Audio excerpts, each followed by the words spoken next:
Amalan apa yang harus dilakukan agar dekat dengan jodoh? 1 jam bicara Al-Quran, ujung-ujungnya jodoh. Sholat hajat 2 rakaat. Apakah perlu dilafalkan hajatnya? Jangan. Karena kalau dilafalkan keras-keras didengar teman di sebelah. Aku sholat sunat hajat 2 rakaat. Nanti dia nanya, mbek sopo? Cukup dalam hati, minta kepada Allah. Aqrabu ma yakunul abdu min rabbih wa huwa sajid. Amal yang paling afdal, doa yang paling didengar, paling mustajab ketika sujud terakhir. Mintalah di sujud terakhir itu. Kalau bisa bahasa Arab boleh dilafalkan. Tapi kalau tidak bahasa Arab maka dalam hati saja. Jangan dilafalkan kalau nggak bisa bahasa Arab. Jangan waktu di sujud terakhir, ya Allah iki wis perang-perang dino bojone rong teko piye iki. Jangan, batal sholatnya. Maka dalam hati saja.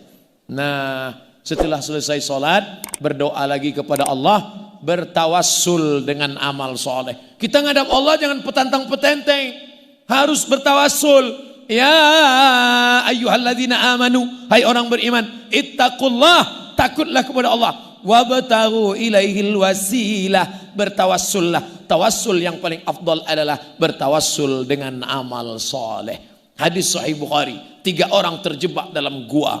Ketika itu mereka masuk ke dalam gua, bergelinding batu besar menutup pintu gua, terjebak, tertutup. 3 orang bertawassul. Yang pertama bertawassul dengan sedekah. Ya Allah, aku punya pembantu.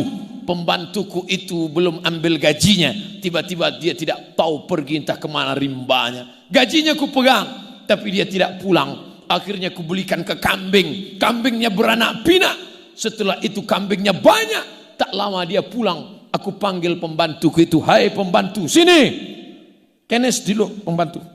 Ini kambing-kambing ini punya kamu semua. Akhirnya pembantuku itu mengambil kambing itu semua. Satu pun tidak dia sisakan. Parah juga pembantuku ini.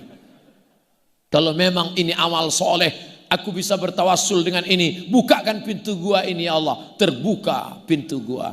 Itu menunjukkan bertawassul kepada Allah dengan amal soleh. Yang kedua berdoa, ya Allah, aku punya anak, aku punya istri.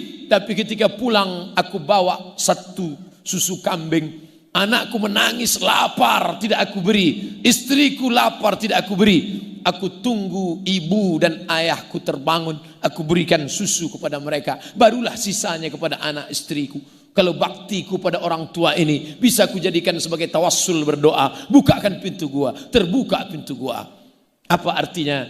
Yang punya harta bertawassul dengan sedekah.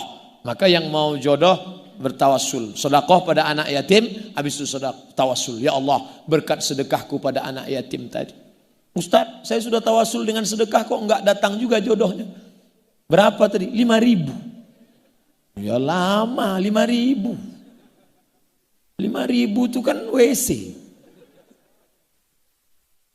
Yang ketiga, apa tawassulnya? Ya Allah, kalau yang pertama tadi bertawassul dengan sedekah karena dia kaya. Yang kedua bertawassul dengan berbakti pada orang tua. Sedangkan aku tidak kaya dan tidak ada orang tuaku. Tapi aku pernah hampir berzina. Tidak jadi kulakukan karena takut padamu. Maka bukakan pintu gua ini. Bertawassul dengan takut kepada Allah. Maka engkau saudaraku yang tadi minta tanya jodoh, bertawassullah kepada Allah. Kau pilih antara 3. Dengan sedekah, ternyata kau tak punya harta. Berbakti pada orang tua, ternyata pun kau jarang berbakti. Dengan takut, ternyata kau tidak takut. Jangan bersedih hati. Yang keempat, bertawassul dengan bacaan Al-Quran. Maka kau baca Quran, setelah itu bertawassul kepada Allah. Ya Allah, berkat bacaan ini aku bertawassul kepada engkau, mudahkanlah jodohku. Belum datang juga Pak Ustaz. Baca apa kemarin? Kulhu. Satu lagi. Amalan apa yang mesti dilakukan agar sakit saya disembuhkan? Apakah ada doa khusus? Bismillahirrahmanirrahim dengan nama Allah yang maha menyembuhkan. Bismillahirrahmanirrahim dengan nama Allah yang maha mencukupkan. Bismillahirrahmanirrahim dengan nama Allah yang maha menunaikan janji. Bismillahilladzi la yadurru ma'asmihi syai'un fil ardi wala fis sama. Dengan nama Allah kusebut namanya. Kalau sudah kusebut namanya tak ada yang dapat menimbulkan mudarat baik di bumi maupun di langit. Baca itu, minta kepada Allah. Saya mau makan daging kambing dalam acara, datang jamaah nanya, Ustaz Somad, ya, saya takut makan daging kambing. Kenapa? Nanti kumat darah tinggi. Coba baca doa ini. Bismillahirrahmanirrahim. La yadurru ma'asmihi syai'un fil ardi wala fis sama. Dengan nama Allah yang kusebut namanya. Kalau sudah kusebut namanya, tidak ada yang dapat menimbulkan mudarat di bumi maupun di langit. Kambing itu di bumi apa di langit? Di bumi. Maka tidak ada yang dapat menimbulkan mudarat. Akhirnya dia makan.